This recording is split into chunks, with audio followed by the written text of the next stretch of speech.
Good afternoon, ladies and gentlemen. Shalom. I'm David Mencer, Israeli government spokesman for the National Public Diplomacy Directorate in the Office of the Prime Minister. It's Tuesday, the 14th of January, day 466 of the October 7th war.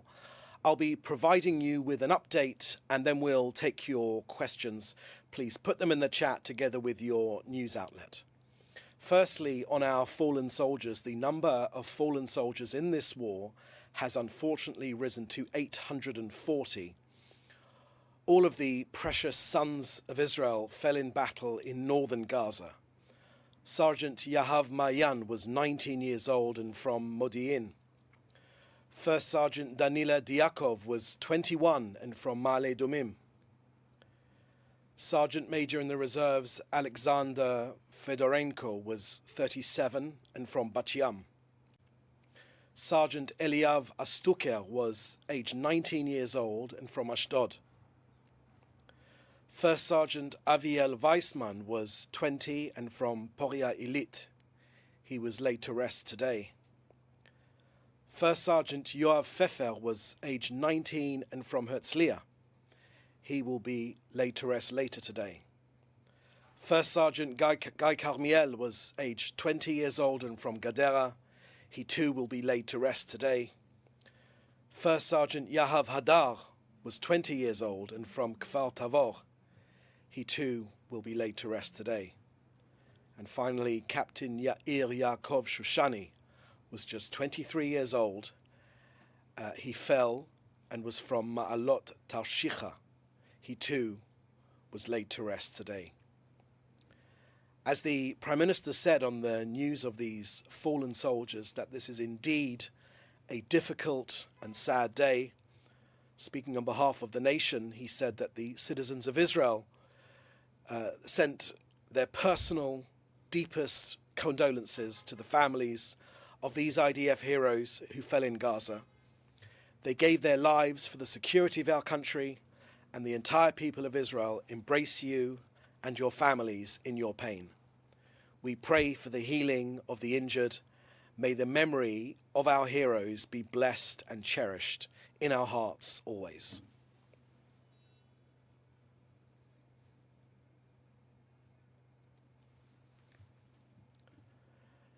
Next, on efforts to secure the release of our hostages, let me share with you some of the details.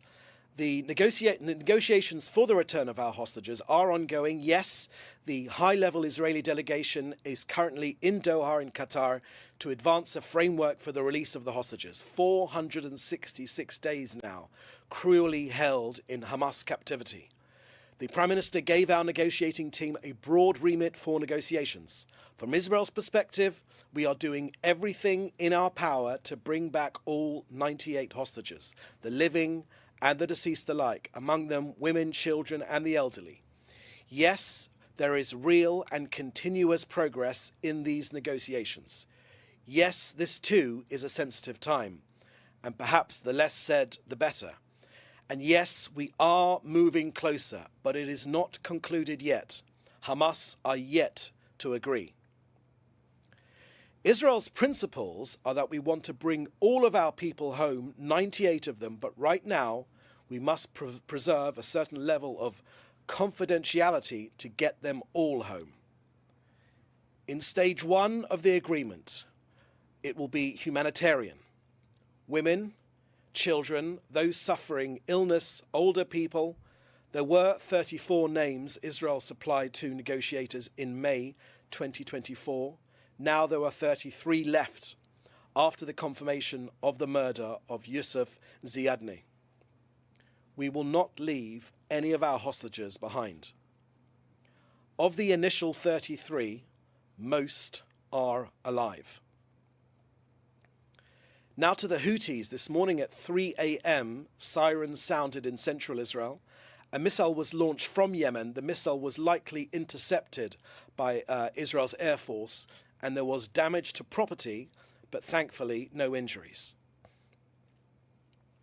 When it comes to the Houthis, they should not be underrated. They are more technologically advanced than perceived by many. They are ideologically toxic, and they have displayed a will to fight against the Saudis and others. Remember Their flag states very clearly, destroy America, destroy the Jews, destroy Israel. They get most of their support from Iran, and they are very extreme. Their ideology is clear. They want to destroy America and Israel, and they are taking practical steps in that direction. And the Houthis pose a threat to international security, trade, and of course security as well. Therefore, an international coalition should confront and eliminate this threat. Israel has shown that it has the capability and the resolve to fight a multi-front war, and it has made incredible accomplishments since it was attacked in October 2023. Israel has practically decimated Hamas and Hezbollah and the Syrian capabilities. It has exposed Iran's vulnerabilities and now is an opportunity to cooperate with the international coalition to put the Houthis back in their box. The Houthi regime in Yemen continues to pose a threat to population centers in Israel, but the Houthi terrorist regime is guided and funded by Iran, and over the last 15 months have launched hundreds of rockets and UAV attacks against Israel's population centers, most of which have been successfully intercepted. Now finally, an update from COGAT and aid going into Gaza. In the last 24 hours alone, our latest figures are that 276 humanitarian aid trucks entered Gaza. 200 trucks were collected from the Gazan side of Kerem Shalom by the international organizations, and approximately 800 trucks of aid are still awaiting collection. That's 800 trucks of aid have gone through Israeli security and are awaiting collection. I've spoken about these trucks for months now. All these trucks are owned by UN aid agencies, and they should get their act together, bring trucks in to deliver the aid.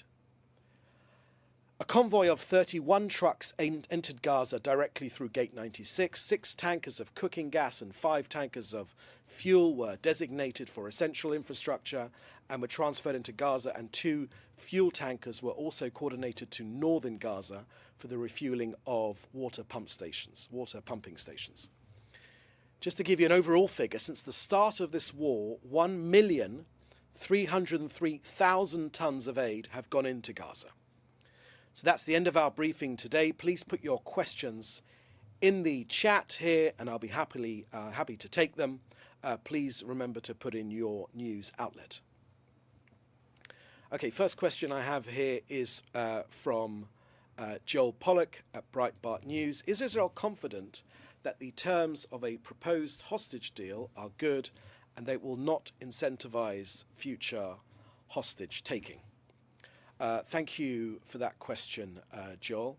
Look, when it comes to Hamas, we have massively degraded Hamas. The reason why there are serious negotiations happening right now is because of all of Israel's achievements.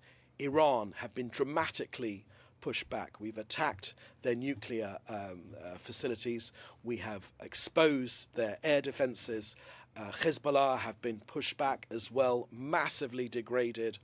Bashar Assad has been deposed as a result of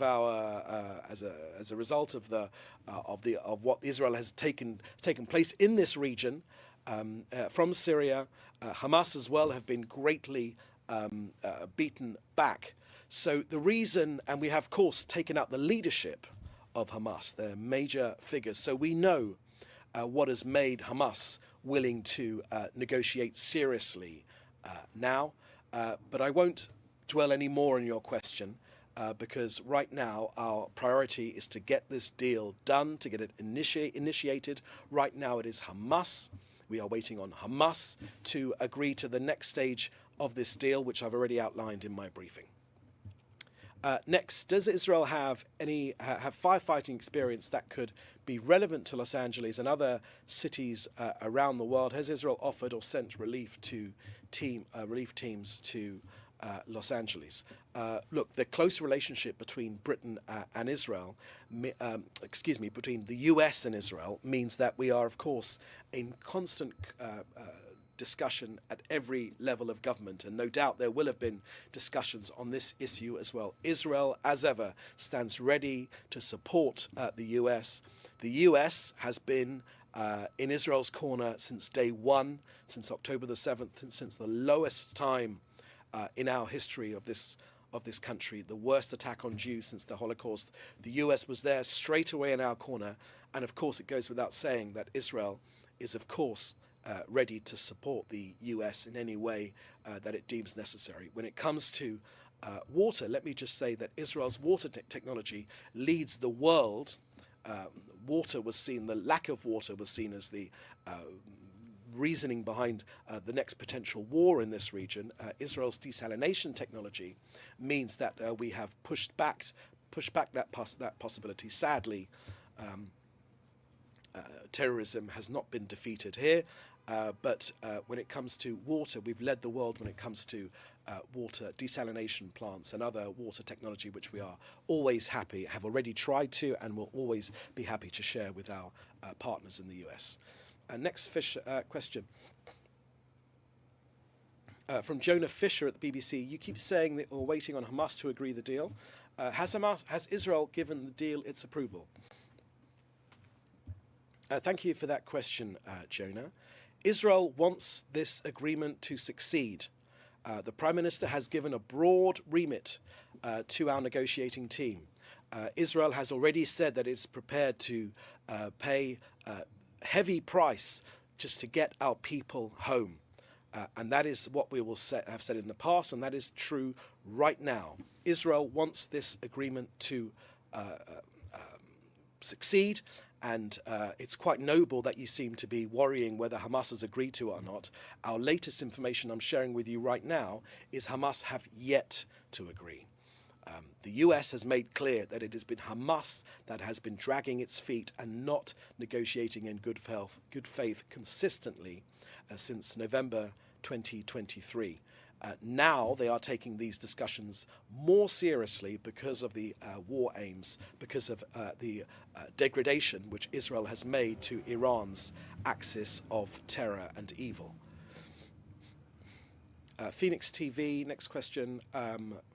In China, dear David, could you share with us what Yusuf al-Zidani body suffered? Wish to hear more details. Thank you for that question from Phoenix TV.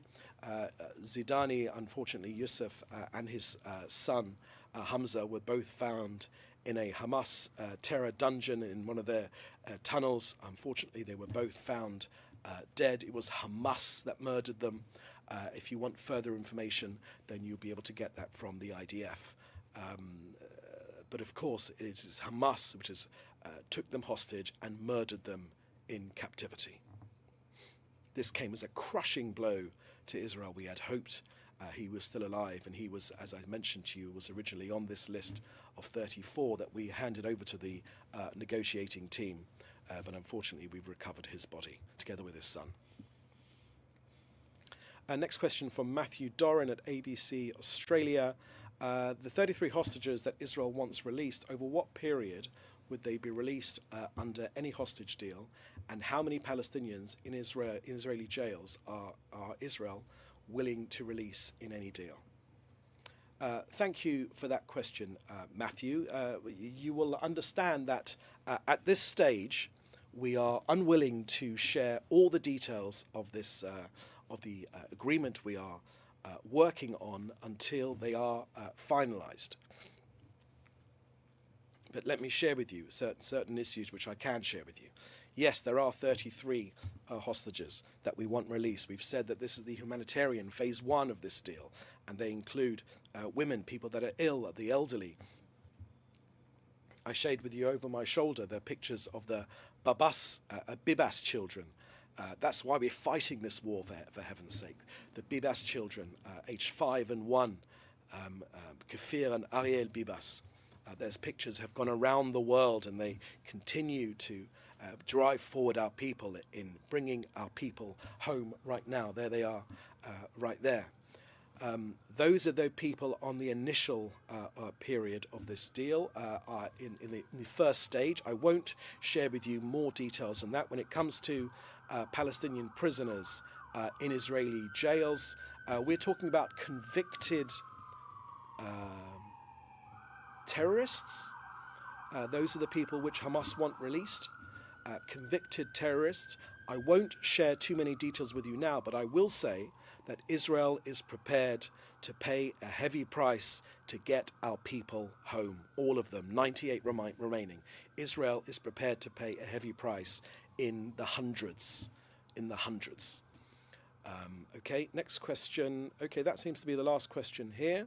So, there's another question here from Nicolas Ruger from Libération. To follow up on Jonah's question, can you clarify for us what is the procedure in Israel for hostage release deal to be applied once and if Hamas agrees? Will there be an Israeli cabinet vote, and does it need to be unanimous? Thank you for that question, Nicolas. We have, when we had a hostage release ceasefire pause back in November 2023, there was a procedure laid out by the Israeli government. We will be following that same procedure. It will include cabinet votes. It will include other issues as well, to make sure that there is consensus amongst the Israeli government to push ahead with any potential deal. Again, this is not concluded yet. It's very important to remember that we are moving closer, but this is not concluded yet. And we will be following the same procedure as was laid out back in November 2023. And no, it would not need to be unanimous. Thanks for watching. Drop a comment below. Don't forget to like, share, and hit subscribe to stay updated with our latest content. Until next time, stay informed and inspired. This is Dejobnik signing off.